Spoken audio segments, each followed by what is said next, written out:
1, a 2, 3, game start.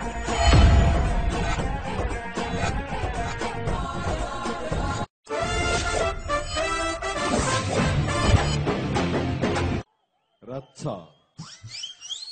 పూర్తి వినోదాన్ని పూర్తి ఆనందాన్ని తిరిగి ఇచ్చే సినిమా ఈ రచ్చ అవుతుందంటే ఎలాంటి సందేహం లేదు. నేను నిన్న మొన్న నా భవిష్యత్తు ఏంటో తెలియక నేను చేస్తున్నాను, నీ గతం కావాలి. ఈ రచ్చకు సంబంధించినటువంటి రషెస్ చూడటం జరిగింది. మాస్ ఎలిమెంట్స్ ని ఎలివేట్ చేయడంలో, డ్రామాను పండించడంలో, మిమ్మల్ని అలరించే దిశగా ఈ సినిమా చాలా చక్కగా రూపుదిద్దుకుంది.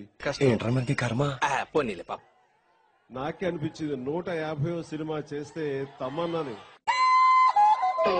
చిచ్చి మీరు సిగ్గుపడకండి, చచ్చిపోవాలనిపిస్తుంది. సో ఆ రకంగా మిమ్మల్ని అలరించే దిశగా ఉంటుందని, ఏమేమైతే గనక మీరు ఆరెంజ్ లో మిస్ అయ్యామని అనుకుంటున్నారో అవన్నీ కూడాను ఈ సినిమాలో రచ్చలో ఉంటాయంటలో ఎలాంటి సందేహం లేదు. రామచంద్ర ఈడు ఓవర్ యాక్షన్ భరించలేకపోతున్నాను రా. ఎందుకేంట్రా చుత్తా ఇప్పుడు చూడు చూడు, అది కాదురా అయిపోయాడు. ముందు నుంచి ఫస్ట్ ఫ్రేమ్ నుంచి ఆఖరి ఫ్రేమ్ వరకు కూడాను ప్రతి చోట మీకు ఉత్కంఠ ఉండేలాగా, ఏవైనా సరే సినిమా అంత పెద్ద హిట్ అవుతుంది, సూపర్ డూపర్ హిట్ అవుతుంది అని చెప్పడం అనేది నాకు అలవాట్లేని విషయం.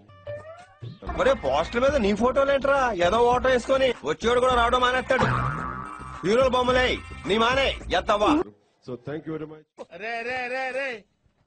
ఏంట్రా ఇది గేమ్ బాగుందా?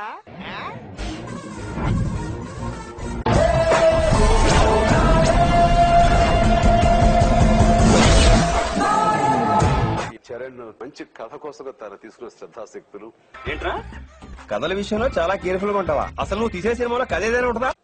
రచ్చ సూపర్ హిట్ అయింది, దాని తర్వాత వచ్చే ఈ నాయక్ కూడా సూపర్ డూపర్ హిట్ అవుతుంది అంటలో ఎలాంటి సందేహం లేదు. ఇంకోసారి ఇలాంటి చెత్త సినిమా తీసి బంపర్ హిట్ సూపర్ హిట్ అన్నావు అంటే తోలు తీసేస్తాను.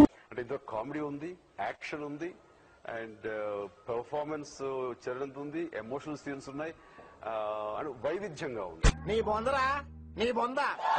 All the best. ఒరే నీ గేమ్ ఇంకా ఎంత ఉందిరా, నేను తట్టుకోలేనురా. అప్పుడే ఏమైంది? ఇది ఇంటర్వెల్లే, ఇంకా క్లైమాక్స్ ఉంది.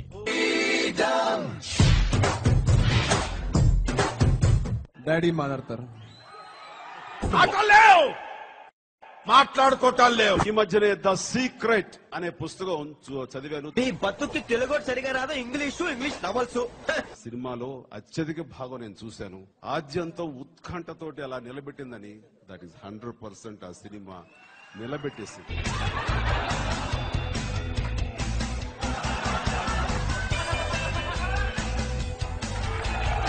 నిన్న రషెస్ చూసారో చరణ్ చాలా గ్లామర్ గా ఉన్నాడు. ఎరిపప్పులా కనపడుతున్నాడు నీకు. నాకు తెలిసి ఇంత డిఫరెంట్ సినిమా నేను ఎప్పుడు వినలేదు, నేను చేయలేదు. అనుకున్నాను మీ ఫ్యామిలీ మొత్తం ఇదే టైప్ ఏంట్రా? నా కెరియర్ లో ఒరే నువ్వు ఇప్పుడు దాకా ఎన్ని సినిమాలు తీసావురా? దిల్ రాజు గారితో ఫస్ట్ టైం, వంశీతో ఫస్ట్ టైం, దేవితో ఫస్ట్ టైం, చాలా మందితో ఈ సినిమా నేను ఫస్ట్ టైం చేస్తున్నాను. మరేంట్రా తెలుగు ఫిల్మ్ ఇండస్ట్రీ నువ్వే పోచింది, ఏదో కటింగ్ ఎత్తున్నావు. అది కలెక్టివ్ ఎఫర్ట్స్ తోటి ఈ సినిమా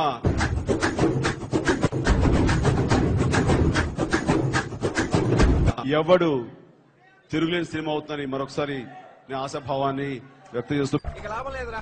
ఫైనల్ టచ్. నేను గర్వంగా నేను ఫీల్ అయ్యేలాగా ఆ స్థాయికి చెందిన నా అభిమానులు. ఒరే ఏటోళ్ళు చెప్పింది పూర్తిగా వినవే, ఇలా వెనకే డిగ్రీ అన్నే చదివావు. ధోని బతుకు చెడా. విన్నావా రంగయ్య? అన్నయ్య